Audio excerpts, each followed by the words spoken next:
जब आप वक्त आपका आएगा तो खुदावंद आपको बढ़ाएगा, आपको ऊंचा लेके जाएगा।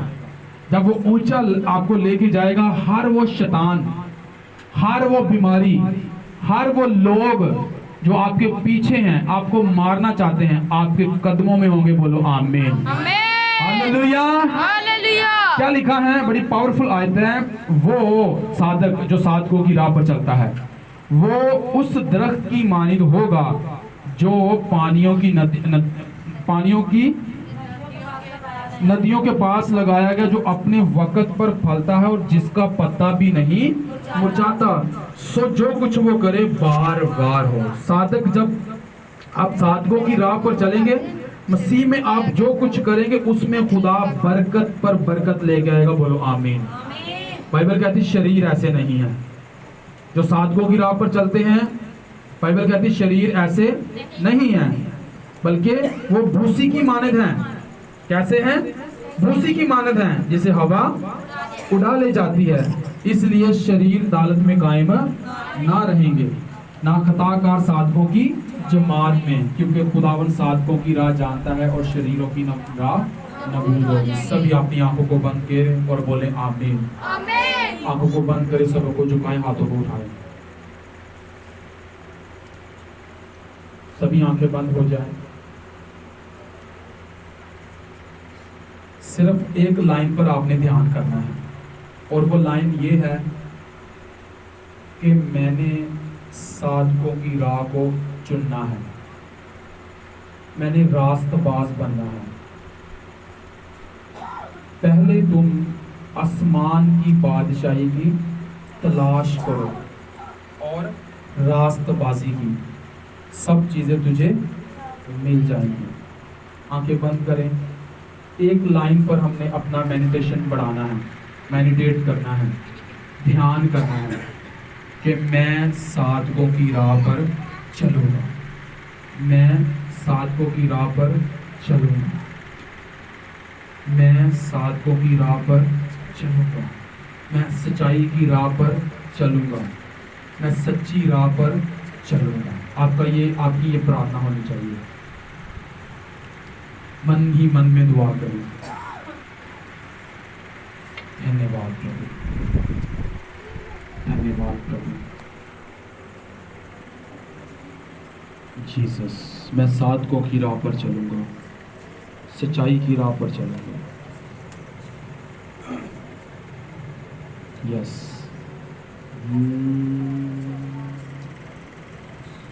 मैं सबर देना आस रख के यहाँ दिखने का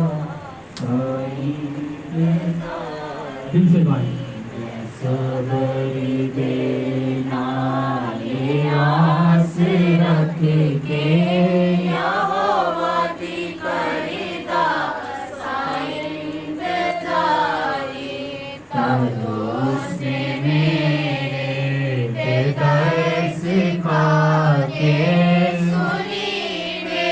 आंखें बंद करके गाएं। करो उसने मेरे हृदय सिखा के सुनी मेरी सारी आहोजारी। ओ कदरे पे गाए देखो ध्यान छोड़ मैनू कढ़ के ले आया बारे। ओ कदरे पे गाए देखो ध्यान छोड़ मैनू कढ़ के ले आया बारे। चट्टान तेरा के पैर मेरे बाशी कदमानू ओ सवारी। खुदा का रूह आपको छू रहा है। आप जैसे गा रहे हैं, वो आपके हौसले की इज्जत कर रहा है, वो आपको सब्र दे रहा है। मैं सबर देना ये आस रख के यहोवा दी करदा साई इंतजारी। खुदा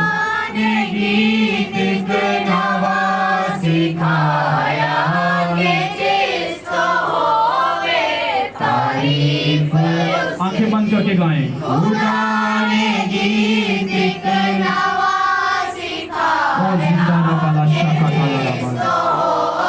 Mighty name of Jesus. सबला ताला मिला।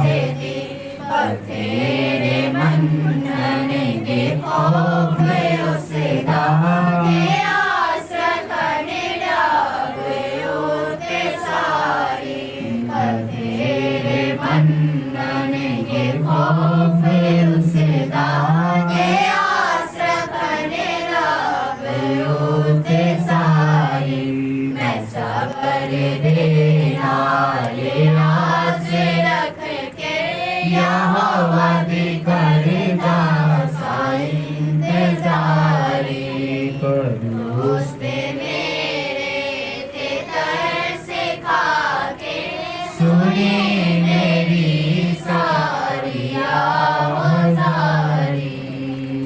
आमीन। क्या सुना है आपने? क्या सुना है आपने? ना के आपने किस पर चलना है? साधकों की राह पर चलना है। सभी अपने कदमों पे खड़े हो जाओ। आप पर ले हैंड करूंगा, उसके बाद हम बैठ जाएंगे, दुआ करेंगे बैठकर। और मैं आपको दुआ आज सिखाना चाहता हूँ फिर एक दफ़ा। मैं आप पर जल्दी से ले हैंड करना चाहता हूँ। ले हैंड का मकसद ये होता है कि जो खुदा के खादम के ऊपर है वो आपको छुए, हाँ, और आप शिफा पाएँ, आप डिलीवर हों, आप स्पिरिचुअली बढ़ें। हाँ, तो जिन लोगों को नॉलेज नहीं है ना, जिन लोगों को पता नहीं है, वो ऐसी